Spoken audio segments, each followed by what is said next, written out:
Olá pessoal, tudo bem? Seja muito bem-vindo ao canal PowerMed. Aqui a gente discute estratégias para você, médico, faturar mais, sair do trabalho pesado e alcançar o sucesso na carreira médica. Hoje eu vou falar um pouquinho sobre oportunidades no mercado médico. Como é que a gente procura as boas oportunidades, como é que a gente vai pescar boas oportunidades num mercado que está cada vez mais concorrido.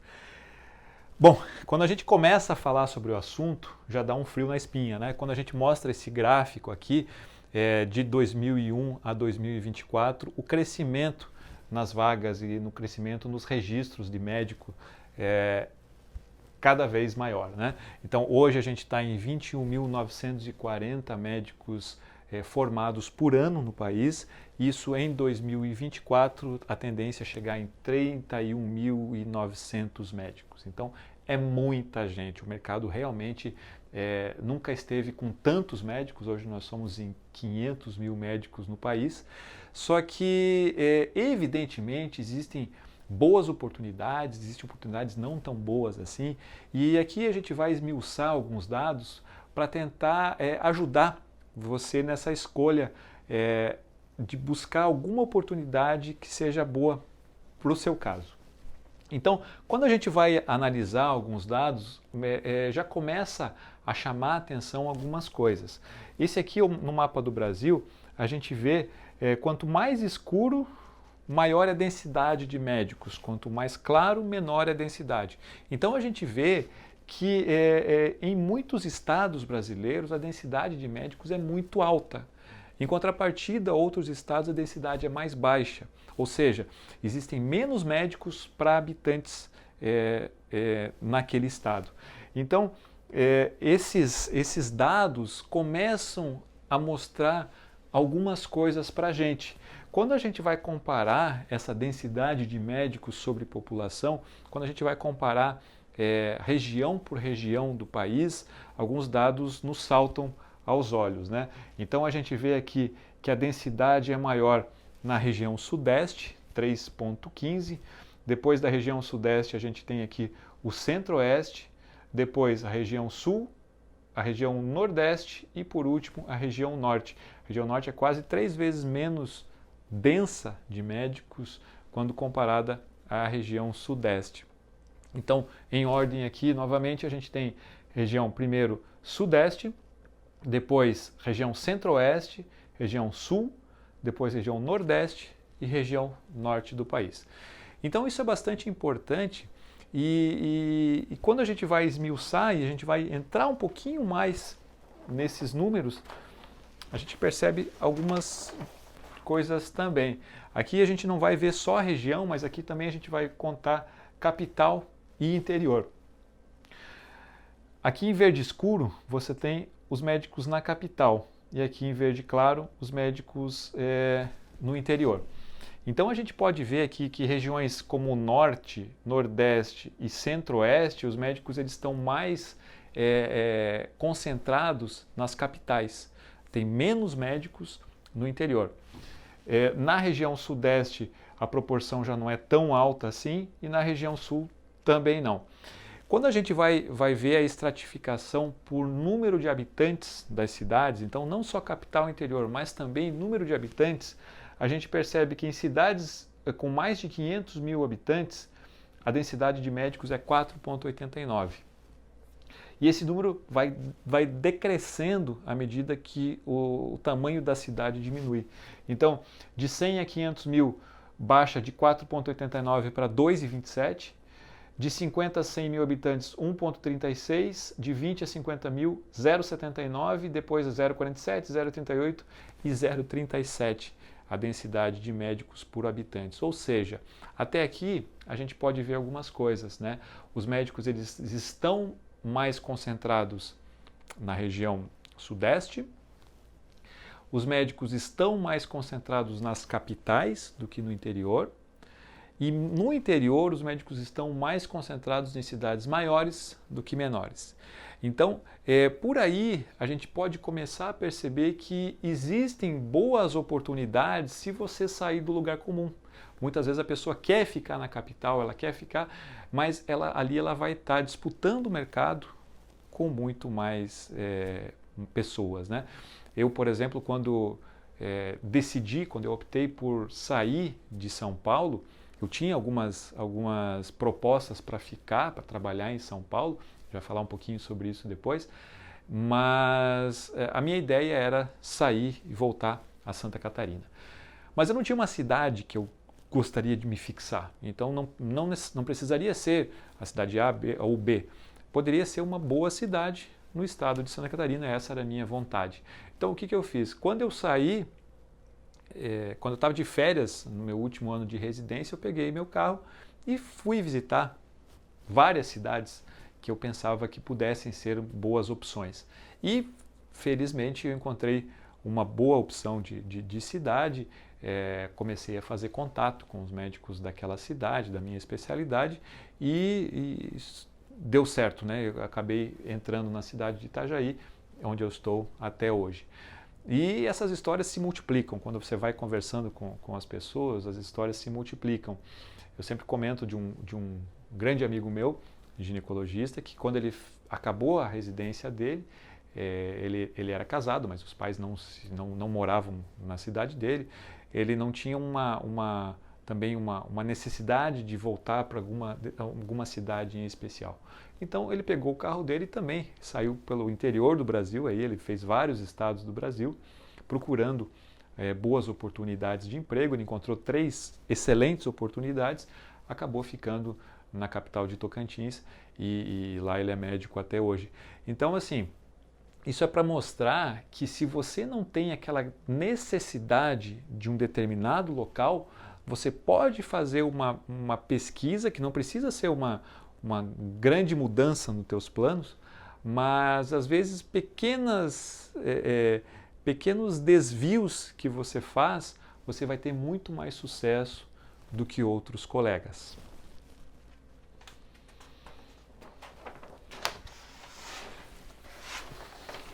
Mas se é tão simples assim, se os números estão aí para todo mundo, por que as pessoas não fazem isso?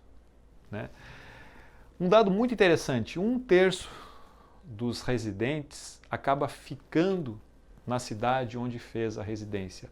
Isso é um dado que me chama muita atenção, porque muitas vezes a gente não escolhe o local que a gente vai fazer a residência, né? Então você faz a faculdade numa cidade e você vai lá e presta a prova de residência para 7, 8 hospitais e aí 2 ou 3 hospitais te chamam e você vai escolher uma cidade ali baseado no programa de residência e você vai começar a tua residência. E você não faz ideia que depois que acabar você tem uma boa chance de ficar naquela cidade, né?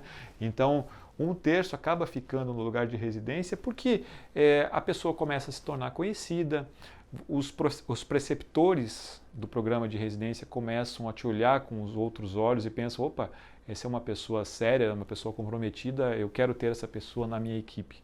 Acaba surgindo esses convites. Na residência você também começa a trabalhar em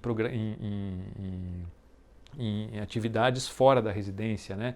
E você tende a procurar na tua área. E você já pode começar a tua vida naquele teu emprego que você era de residente, né? Então você trabalhava ali, fazia plantão como cirurgião geral num hospital, você fez a tua residência numa cirurgia, digamos, cirurgia vascular, mas você ainda mantém aquele vínculo com aquele hospital e você já começa a vida estando empregado. Então, às vezes é mais uma conveniência, né? É mais conveniente você ficar porque você já tem ali um ganho expressivo e tal, mas que talvez você tivesse uma chance maior se você procurasse um pouco mais. Mas então 1/3 das pessoas acabam ficando. Boa parte das pessoas acabam voltando à sua cidade natal, né? E não tem nada de errado com isso. Se você quer voltar para a tua cidade natal, ótimo. Se você já tem esse plano, perfeito. Mas você pode fazer algumas coisas para que você volte à tua cidade natal de uma maneira melhor. Então, uma delas é a subespecialização. Digamos que você está fazendo residência de cardiologia, você quer voltar à tua cidade e na tua cidade não tem ninguém que faça a parte de arritmia. Então, se o teu desejo maior voltar àquela cidade, de repente você pode fazer uma subespecialização numa área que você tenha uma maior facilidade de voltar para a cidade, né? Outra coisa, por exemplo, é você trabalhar num bairro diferente. Eu sempre comento na minha área, uma das subespecializações que eu faço é doença inflamatória intestinal. E a gente conhece os colegas que fazem doença inflamatória no país todo, né? Não são muitos. E São Paulo, por exemplo, existe um quarteirão ali, que existem 4 colegas que são super especialistas e médicos excelentes em doença inflamatória intestinal, que trabalham no mesmo quarteirão. Ora, se eu fosse ficar em São Paulo, com certeza meu consultório seria muito longe desse quarteirão, né? Para que eu vou competir com aquelas pessoas se eu posso estar em outro local que tenha uma população que precise dos meus serviços, né? É como se você estivesse de férias, você está na praia e você resolve pescar. E aí você vai na praia mais próxima e você olha lá e tem 20 pescadores ali, cada um com a sua vara de pesca para pescar. E você anda mais 500 metros, você vai numa outra praia e lá só tem 2 ou 3 pescadores, porque é um pouquinho mais longe. É óbvio que lá, nessa praia de 2 ou 3 pescadores, você vai ter muito mais chance de pegar o peixe do que na primeira praia, né? Então, vale muito a pena, às vezes, você fazer esse tipo de pesquisa e fazer pequenas mudanças que não alteram tanto o teu plano, mas que vai te trazer muito sucesso. Uma outra possibilidade seria você trabalhar numa cidade próxima, né? Então, talvez você queira ficar naquela tua cidade natal, mas você pode, de repente, fazer o teu consultório numa cidade próxima ali que não tenha um especialista na tua área ou tenha menos especialistas. Isso também é bem possível de você fazer se a tua necessidade, se a tua vontade é voltar para determinada cidade. Então, vocês percebem aqui que tem quando você está finalizando essa parte de acabar a tua formação, seja lá que tipo de formação for, você tem aí 2 possibilidades. Se você tem um local fixo, você pode mudar um pouquinho o teu jeito, né? A tua subespecialização. Se você tem uma especialidade fixa, você pode selecionar um lugar que seja melhor para você. Então, basicamente, você tem essas duas possibilidades. E por que você não vai fazer outras coisas? Porque torna-se uma disputa desnecessária, né? Se você está num lugar que tenha muita gente fazendo a mesma coisa, vai ter uma maior oferta de médicos, consequentemente uma menor remuneração e talvez até os convênios não queiram você, né? Muitas vezes a gente fala assim, eu não quero atender convênio, mas a gente sabe que muitas vezes é necessário, quando você está começando, ou eu atendo convênio até hoje, você fazer parte de convênios. E muitas vezes o convênio não quer novos médicos porque ele já está saturado de médicos naquela especialidade. Então, realmente, se você fizer uma pesquisa de mercado, você consegue isso. É claro que isso foram dados gerais, mas na demografia médica, ela está disponível na internet, você consegue aí esses dados esmiuçados, tanto com relação aos estados da nossa federação, como em relação às especialidades. Então você tem ali, se você é endocrinologista, você pode ver como está a situação da endocrinologia no país todo. Bom, e como é que eu faço? Como é que eu vou tocar esse meu plano para a gente procurar e encontrar boas oportunidades no mercado médico? Primeira coisa é o networking. Você precisa ser conhecido, você precisa dizer o que você quer e as pessoas precisam saber disso. Se as pessoas sabem disso, você vai ter maiores chances aqui, né? Então, para isso, o networking é fundamental. Eu não comentei, mas assim, a cartada final, a cidade final, o contato final me foi passado por um residente numa festa de residência. Numa quinta-feira à noite ele me passou, eu não quero ir para Itajaí e eu vou te passar aqui o contato do médico em Itajaí. Então assim, o networking é fundamental. Com quem você vai fazer esse networking? Com professores da tua faculdade, se você quer voltar à tua cidade onde você fez a faculdade, esse contato com os professores é fundamental. Os professores já te conhecem, então você tem aí uma carta na manga, né? Talvez, né? Se você for um bom aluno, mas você tem aí uma carta na manga, né? Então você já é conhecido. E aí, naqueles anos que você está fora fazendo a tua residência, você sempre deve manter esse contato, né? Manter esse contato para que eles sempre estejam lembrando do seu nome. Preceptores de residência, os preceptores conversam entre si, então mesmo que você não queira ficar naquela cidade, né, de repente conversar com preceptores, você conhece alguém na cidade tal, às vezes o cara conhece, às vezes você tem uma sorte e ele faz essa ponte e te ajuda bastante também se você for um bom residente. Colegas de faculdade, colegas de residência. Então, aqui é importante você pensar no seguinte, você não está sozinho na medicina, né? Quando a gente fala de 500 mil médicos aí, você não pode encarar como 500 mil inimigos teus. Mesmo que você vá para uma cidade, os médicos na tua especialidade, você não pode encarar como inimigos, você vai precisar deles, eles vão precisar de você.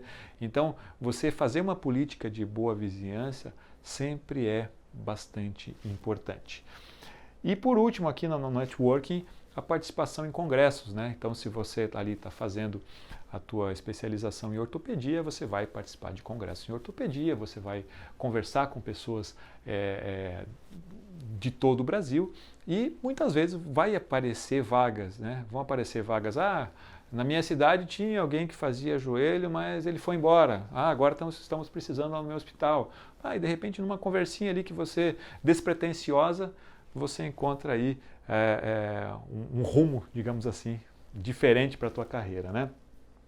Sempre importante o contato pessoal, tá? Sempre que você estiver indo atrás, tente fazer isso pessoalmente, né? Você quer trabalhar naquela cidade? Vá na cidade, vá nos consultórios médicos, tente falar com os colegas, né? O médico, ele tem que...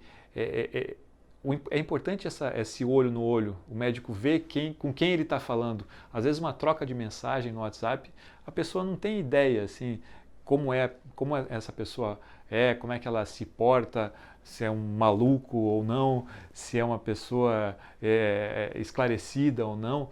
Então, muitas vezes esse contato é fundamental para que as suas chances aumentem de você conseguir aí aquela oportunidade que você sempre desejou, né? E, por último, sempre demonstrar interesse em toda a conversa, comentar, olha, meu sonho é voltar para Minas Gerais, eu quero voltar para Minas, meu sonho é trabalhar na cidade e tal. Então, assim, sempre demonstrar esse interesse, sempre entrar nesse assunto, nesse tema, isso muitas vezes vai abrir muitas portas para você. Pessoal, se vocês tiverem alguma dúvida, a gente está sempre ao dispor. Então, eu peguei esses dados, volto a falar no Demografia Médica de 2020. Ali tem todas as especialidades, todos os estados. Então, se você tiver alguma dúvida específica, nos pergunte ou a fonte é essa também. Tá bom? Muito obrigado e até a próxima.